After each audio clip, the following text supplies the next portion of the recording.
اصل یہ ہے کہ برائیوں سے روکنا، اچھائیوں کے لیے کہنا، یہ اس امت کی ذمہ داری ہے، اور علماء اس ذمہ داری کو اگر پورا کر رہے ہیں تو وہ اپنے لیے بھی اچھا کر رہے ہیں اور امت کے لیے بھی اچھا کر رہے ہیں۔ علماء کی ذمہ داری اب بہت نازک ہیں اور بہت بڑی ہیں۔ سب سے پہلا مسئلہ تو یہی ہے کہ جب کوئی آدمی دوسرے کو کسی کام کے لیے کہے گا، اچھے نیکی کے لیے کہے گا، تو وہ نیکی اسے خود بھی کرنی پڑے گی۔ جب وہ کسی کو برائی سے روکے گا تو اس برائی سے خود بھی رکنا پڑے گا۔ ایسا نہ ہو، ہمارے یہاں ایک لطیفہ چلتا تھا بہت دن پہلے کہ ایک صاحب نے ٹی وی کے خلاف کتاب لکھی اور جب اس سے آمدنی ہوئی تو ٹی وی خریدا۔ یہ اب اللہ جانے سچائی تھی، اب مجھے یعنی معلوم ہے وہ آدمی کون تھے جن کے بارے میں تبصرہ تھا، چونکہ دیوبند میں کتابیں لکھی بھی جاتی ہیں، چھپتی بھی ہیں۔ تو ایک صاحب کے بارے میں یہ بات تھی کہ انہوں نے ٹی وی کے خلاف کتاب لکھی اور اس سے جو آمدنی ہوئی اس سے ٹی وی خریدا۔ أَتَأْمُرُونَ النَّاسَ بِالْبِرِّ وَتَنْسَوْنَ أَنفُسَكُمْ لِمَ تَقُولُونَ مَا لَا تَفْعَلُونَ۔ اگرچہ لِمَ تَقُولُونَ مَا لَا تَفْعَلُونَ کا یہ ترجمہ نہیں ہے جو ہم لوگ عام طور پر کر دیتے ہیں، یہ تو تدعون کے معنی میں ہے، جو کرتے نہیں اس کا دعویٰ کرتے ہو۔ تو جب دوسرے کو نیکی کا حکم کریں گے تو خود بھی نیکی کرنی پڑے گی، دوسرے کو برائی سے روکیں گے تو خود بھی برائی سے رکنا پڑے گا۔ اس لیے ہماری ذمہ داری زیادہ ہے، ہمیں اپنے سلسلے میں اور زیادہ سوچ سمجھ کر چلنے کی ضرورت ہے، اور کچھ اور ذمہ داریاں ہیں۔ یہ زمانہ کچھ اس انداز کا ہے جیسے ایمرجنسی ہوتا ہے معاملہ، جیسے کوئی دشمن کا خطرہ ہوتا ہے۔ ہمارے سامنے اصل خطرہ ایمان کے سلسلے میں ہے، جان کا خطرہ کوئی خطرہ نہیں ہے۔ جان تو ایک بار ملی ہے، ایک بار جائے گی، اس سے پہلے نہیں جائے گی، اس کے بعد نہیں جائے گی، وہ مقرر ہے، وہ مسئلہ ہی نہیں ہے۔ اصل مسئلہ ایمان کا ہے، اصل مسئلہ دین کا ہے۔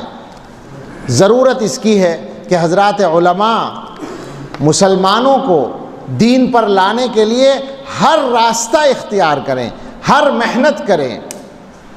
اب اللہ کے واسطے ہمارے سارے مسلمان بھائیوں کو اس بات کو سمجھ لینا چاہیے کہ دین کا پر لانے کے لیے ایک راستہ کافی ہی نہیں ہے۔ ہمارے تبلیغی جماعت کے بھائیوں کو بھی اللہ کے واسطے عقل کے ناخن لینے چاہیے اور یہ سمجھ لینا چاہیے کہ تنہا وہی دین کا کام نہیں ہے اور تنہا اس سے کام چلنے والا نہیں ہے۔ دین کے کاموں کی مخالفت چھوڑ دینی چاہیے۔ اپنے لیے نہیں کہتے ہم، صاف بات ہے، آپ کے فائدے کے لیے کہتے ہیں، اس لیے کہ اللہ میاں سے دھوکہ نہیں چلے گا، اللہ میاں سے کوئی زبردستی نہیں منوا سکو گے۔ دین میں کون سا کام کیا مقام رکھتا ہے یہ تو علماء قرآن و حدیث کی روشنی میں طے کریں گے۔ اپنی مرضی سے علماء کو بھی طے کرنے کا حق نہیں ہے، نہ دین میرے گھر کا نہ آپ کے گھر کا، دین ہے اللہ کا اور محمد الرسول اللہ کا صلی اللہ تعالی علیہ وسلم۔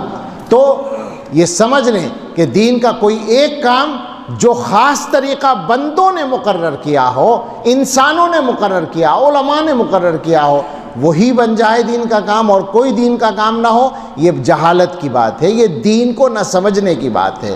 اب ضرورت ہے کہ سارے دیندار لوگ دین کے سب کاموں کا تعاون کریں۔ تعاون کا مطلب یہ ہے ٹانگ نہ کھینچیں، مخالفت نہ کریں، کم سے کم اگر حصہ بھی نہ لے سکیں تو ٹھیک ہے، اپنا کام کریں، مگر یہ نہ کریں کہ تم جو کر رہے ہو یہ غلط ہے۔ اگر وہ کام صحیح ہے اور دین کا کام ہے اس کو کرنے دیں۔ آپ کو اللہ نے جس کام کی صلاحیت دی ہے وہ آپ کریں، اور یہ باتیں بھی علماء ہی سمجھائیں گے لوگوں کو۔ اس کے لیے یہ بھی ضروری ہے کہ علماء لوگوں کو قرآن سکھائیں، قرآن کے الفاظ بھی سکھائیں، قرآن کے معنی بھی سکھائیں۔ یعنی تمام مساجد میں کوشش کریں کہ قرآن کریم کی تفسیر بیان کی جائے۔ تبلیغی جماعت کا ایک نظام ہے، وہ فلاں وقت میں فلاں کتاب اور فلاں وقت میں فلاں کام کرتے ہیں، اس سے معارضہ اگر نہ ہو تو بہتر ہے، لیکن اگر کوئی وقت نہیں ہے تو ان سے کہہ کر وقت فارغ کرایا جائے، کم سے کم کسی ایک نماز میں قرآن کریم کی تفسیر بیان کی جائے تاکہ دین کے صحیح علم کی اور صحیح فہم کی تبلیغ ہو سکے۔ یہ علماء کی ذمہ داری ہے اور علماء کو ہمت کے ساتھ یہ کام کرنا چاہیے۔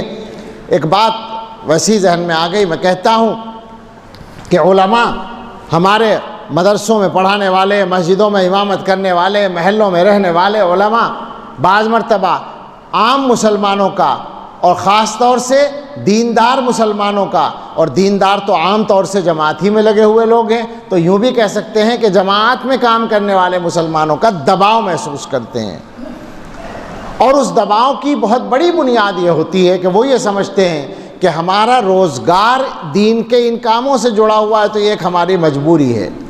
تو اچھی طرح اس بات کو سمجھ لیں کہ اپنی نیت بھی صحیح کریں کہ ہم کام روزگار کے لیے نہیں کر رہے، اور یہی بات لوگوں کو سمجھا بھی دیں۔ اور اس کو میں نے جیسے چند دن پہلے ایک جگہ کہا بھی تھا، اس کو میں الگ انداز میں سمجھا کر ہی کہتا ہوں کہ جو آدمی مسجد میں نماز پڑھا رہا ہے یا مدرسے میں تعلیم دے رہا ہے، اسے جو بھی تنخواہ مل رہی ہے، آپ کو پتہ ہے، آپ ایمانداری سے بتائیں کہ اگر وہ اس کام کو چھوڑ کر تجارت کرے، دکان کرے، کوئی کاروبار کرے، کوئی کام سیکھ کر وہ کام کرے، تو کیا اس تنخواہ سے زیادہ کما لے گا یا نہیں کما لے گا؟ کما لے گا نا۔ تو اس کا مطلب یہ ہوا کہ وہ یہاں روزگار کے لیے نہیں آیا ہے۔ بھئی روزگار کے لیے وہاں جاتا جہاں زیادہ ملتا، کم ملنے کی جگہ پر کیوں آیا ہے؟ تو اس کا مطلب ہوا کہ ہم ایک کام اچھا کر رہے ہیں، مگر اس کا پتہ ہی نہیں ہمیں کہ ہم اچھا کام کر رہے ہیں۔ ہم خواہ دباؤ میں پڑے ہوئے ہیں کہ ہم تو لوگوں کے محتاج ہیں، ہم تو اس کام کے محتاج ہیں، ہم تو تنخواہ لیتے ہیں، بڑی وہ ہے ہماری کمزوری ہے۔ نہیں، غلط بات ہے۔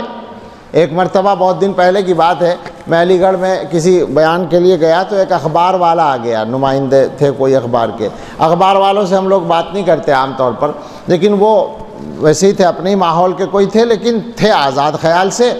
وہ مجھ سے کہنے لگے کہ ایک دو باتیں میں کرنا چاہتا ہوں۔ میں نے کہا کیا؟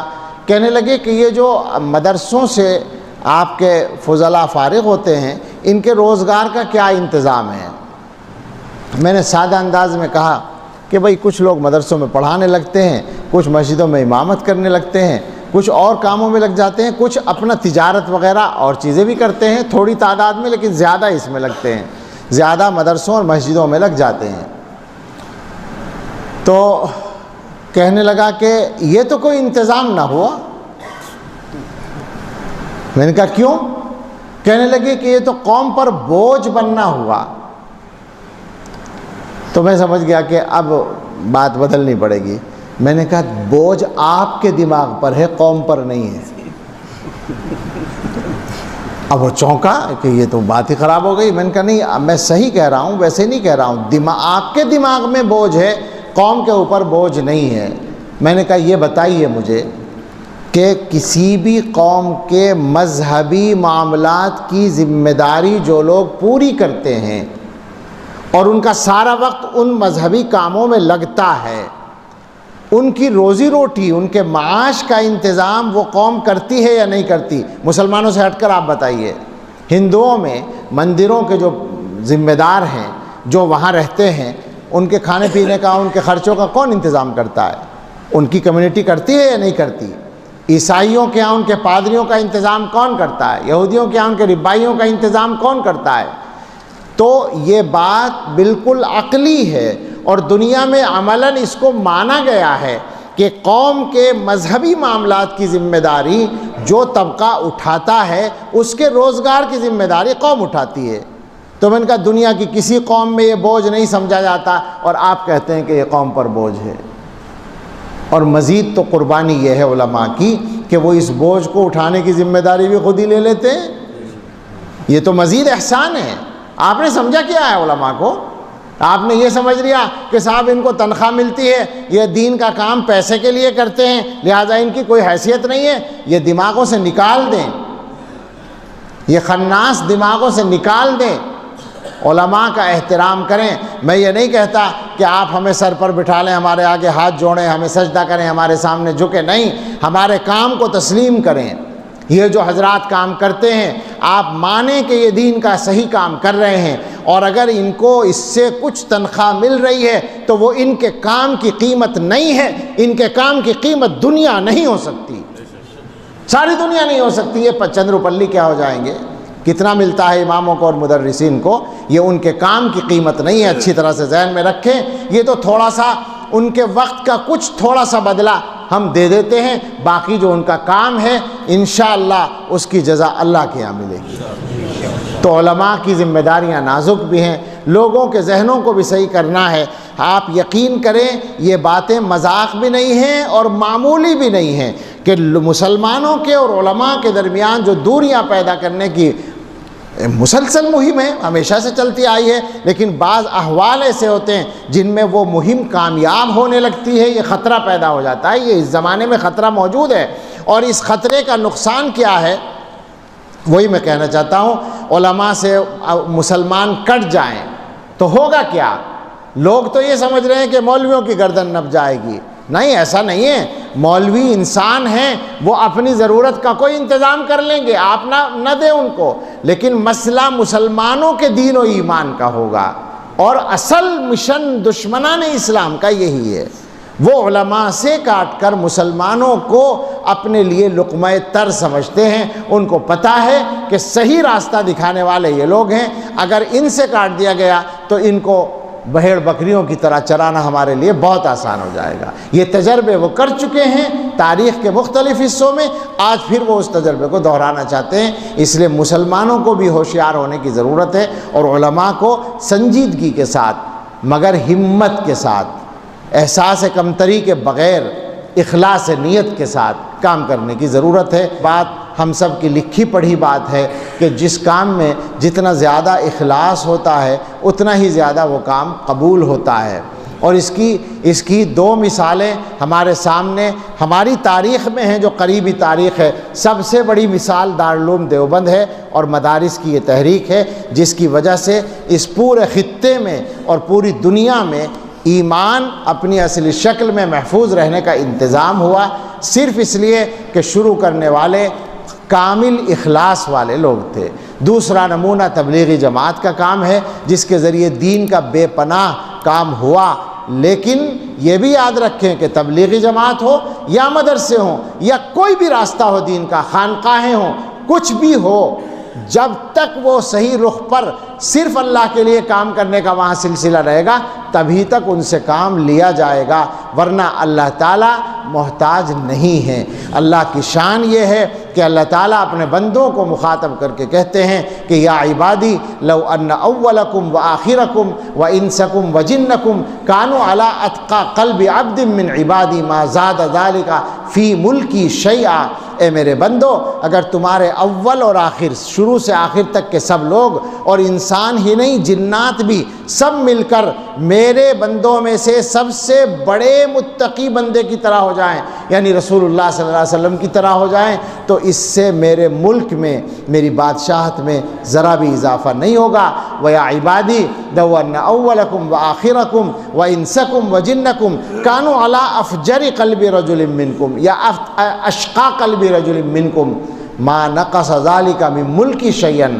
اگر تمہارے تم سب کے سب بدترین نافرمان بن جاؤ، ابلیس کی طرح ہو جاؤ، تو اس سے میرے ملک میں، میری طاقت میں، میری بادشاہت میں کوئی کمی نہیں آئے گی۔ اللہ کی ذات بے نیاز ہے، اس بات کو سامنے رکھ کر ہمیں کام کرنا ہے، اللہ کو راضی کرنے کے لیے کرنا ہے، اور اللہ کی رضا وہ دولت ہے کہ اگر ساری زندگی محنت کرنے کے بعد اللہ کی رضا مل جائے تو سودا سستا ہے۔ اللہ تعالیٰ اپنا فضل فرمائے اور قبول فرمائے، آمین۔